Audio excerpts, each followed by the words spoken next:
श्रीमन्महागणाधिपतये नमः। श्री सरस्वत्यै नमः। श्री सद्गुरुभ्यो नमो नमः। औदुंबरा तळवटी नरसिंह योगी, कृष्णा तटी परम शांती सुखासी भोगी। ध्यानस्थ होवुनी समस्त चरित्र पाहे, अनन्य जो शरण इच्छित देत आहे। काषाय वस्त्रम करदंड धारिणम, कमंडलुं पद्मकरेण शंखम। चक्रंगदाभूषित भूषणाढ्यम, श्रीपादराजं शरणं प्रपद्ये। अवधूत चिंतन श्री गुरुदेव दत्त, श्रीपाद श्री वल्लभ श्रीमन नृसिंह सरस्वती स्वामी महाराज की जय। श्रीमद वासुदेवानंद सरस्वती स्वामी महाराज की जय। अवधूत चिंतन श्री गुरुदेव दत्त दत्त दत्त। मंडळी नमस्कार। दत्तात्रेयांच्या दत्त संप्रदायातला हा चरित्राख्यान पाहताना त्यांचं स्वरूप जाणून घ्यायचा प्रयत्न करत असताना दत्त महाराजांच्या मूर्तीच्या ठिकाणी, दत्तात्रेयांच्या ठिकाणी चतुर्भुज रूपानी, कधी षडभुज रूपानी, कधी द्विभुज रूपानी, द्विबाहुस्यात असाही मगाशी एकदा खुलासा आलेला आहे। म्हणून द्विबाहू रूपानी, कधी चतुर्भुज रूपानी, कधी षडभुज रूपानी जी आयुध आलेली आहेत त्या आयुधांचा विचार आपण स्थूल मानाने, ढोबळ मानाने पाहिला। पण त्या आयुधांचं वर्णन करत असताना त्या आयुधांचं थोडंफार चिंतन पाहिलं, पण त्याचा पारमार्थिक अर्थ काही आहे का? ते आयुध किंवा ती वस्तू त्या हातामध्ये तिथेच असण्याला काही कारण आहे का? काही पारमार्थिक कारण आहे का? याच्यावरती जेव्हा आपण विचार करू त्यावेळेला आपल्याला असं लक्षात येईल की दत्तात्रेयांचं स्वरूप पाहताना काल मी सहज फक्त खुलासा केला होता की उजवी बाजू हे परमार्थाचं दिग्दर्शन करते आणि डावी बाजू हे प्रपंचाचं दिग्दर्शन करते। म्हणजे तुम्हाला जर व्यवहारातली काही उन्नती करून घ्यायची आहे, व्यवहारातलं काही मागायचे दत्तगुरूंना किंवा दत्तात्रेयांच्या चरणी प्रार्थना करायची आहे, तर व्यवहार प्रपंच हा नेहमी डावाच आहे। डावा म्हणजे आपण म्हणतो अमका तमका जरा तो डावा आहे, त्याच्यापेक्षा तो उजवा आहे। उजवा आहे म्हणजे सरस, सरस या अर्थाने आपण उजवा शब्द करतो, त्याच्यापेक्षा तो उजवा आहे बरं का। उजवा म्हणजे सरस।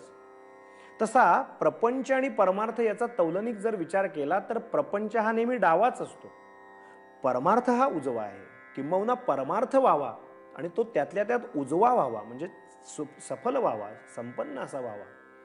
म्हणजे डाव आहे मुळातलं ते दत्तात्रेयांच्या डाव्या बाजूला मागायचं आहे, आणि जे उजवं आहे काही आध्यात्मिक प्रगती करून घ्यायची आहे, काही दत्तात्रेयांच्या तळमळीने त्यांच्या दर्शनाची अभिलाषा मनात ठेवायची आहे, किंवा दत्तात्रेयांच्या स्वरूपामध्ये विलीन होण्याची मनात आतुर इच्छा अशी आहे, तर दत्तात्रेयांचा जो उजवा कान आहे त्या उजव्या कानामध्ये त्यांना दत्तात्रेयांना म्हणजे उजव्या बाजूला दत्तगुरूंना आध्यात्मिक मागणं मागायचं। आता दत्तमूर्ती आपण आपल्या डोळ्यापुढे जेव्हा बघाल तेव्हा दत्तात्रेयांच्या उजव्या बाजूची जेवढी सगळी आयुध आहेत ती सगळी परमार्थप्रद आहेत।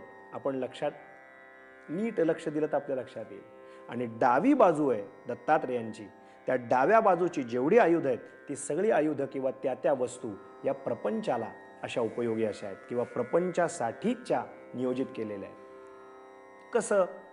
उजव्या बाजूतली पहिली जी माळ आहे परमार्थप्रद, म्हणून नृसिंहवाडीला दत्त महाराजांच्या आमच्या वाडीला दर्शन घेतल्यानंतर पादुकांना नमस्कार केल्यावर दत्तगुरूंचं तोंड पूर्वेकडे आहे, परंतु नमस्कार करून जेव्हा दत्तभक्त उजवीकडे वळतात तेव्हा रामरायाच्या मंदिराच्या पलीकडे वरती मोठ्याने लिहिले दक्षिण द्वार। दक्षिण म्हणजे उजवं, वाम म्हणजे डावं।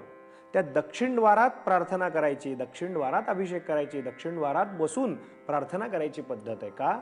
कारण दत्त महाराज त्या ठिकाणी तुमची उजवी बाजू तिथं ते ऐकतायत पारमार्थिक तुमचं मागणं, तुमचं गाऱ्हाणं, म्हणून दक्षिण द्वाराला तेवढं महत्त्व आहे।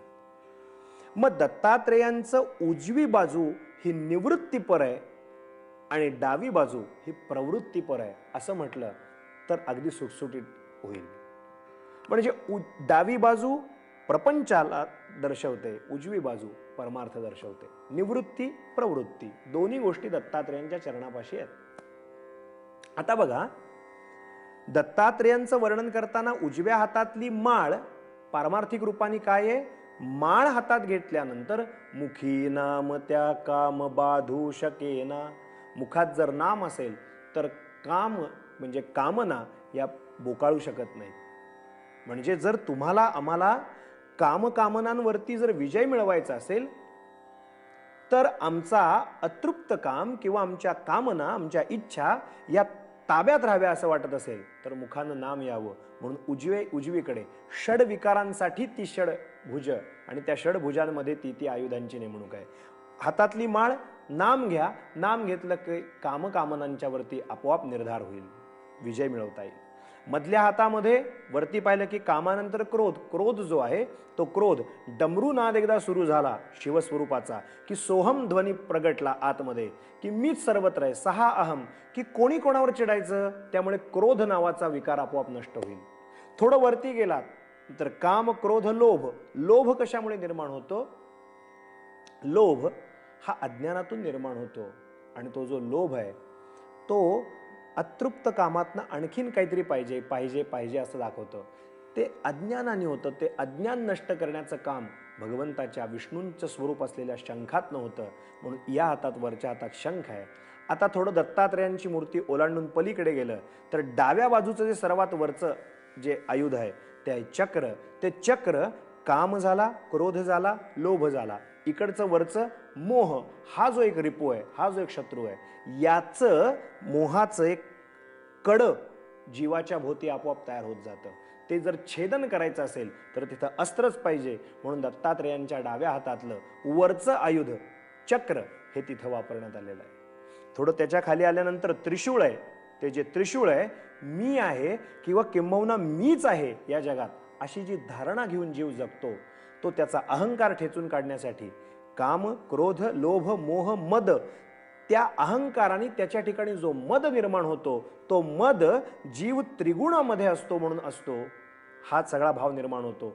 तो त्रिगुणातीत व्हावा म्हणून ते त्रिशूल सत्वरजतमाचं त्याच्या ठिकाणी तिथं लागावं म्हणून ते त्रिशूळ डाव्या हातात ठेवलंय. आणि सर्वात खालच्या डाव्या हातातलं ब्रह्मदेवांचं प्रतीक असलेला कमंडलू हा मत्सराचा अग्नी हृदयात एकदा पेटला की समोरच्याला एक कश्चित आपण समजतो आणि तो अग्नी आपलं सगळं आयुष्य होरपळून काढतो.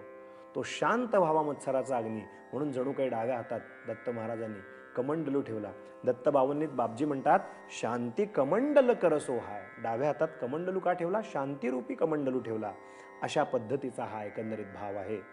तुम्ही आम्ही याचं चिंतन निश्चित करूया आणि अत्रिपुत्र दत्तात्रेयांच्या कृपेला पात्र असे ठरूया. दत्तात्रेयांच्या परिवारामध्ये आणखीन दोन गोष्टी आहेत. एक आपल्याला बघायला मिळते गाय आणि एक आपल्याला बघायला मिळतं श्वान. ते गाय आणि श्वान याबद्दलचा विचार आपण क्रमाक्रमाने, अनुक्रमे, यथानुकालानुक्रमाने हळूहळू पाहूया. आज इथेच वाणीला विराम देऊया आणि अत्रिपुत्र दत्तात्रेयांच्या दिव्य अशा स्मरणामध्ये रममाण होऊया. दत्त महाराजांच्या चिंतनानंच आयुष्याचं खरं कल्याण होऊ शकतं. या आयुधांचा व्यावहारिक अर्थ आपण पाहिला, थोडा पारमार्थिक अर्थ पाहण्याचा पण आपण प्रयत्न केला. आज इथेच वाणीला विराम देऊ आणि दत्त महाराजांच्या चिंतनाने मंगलमय अशी सुरुवात करू. अवधूत चिंतन श्री गुरुदेव दत्त. श्री गुरुदेव दत्त दत्त दत्त.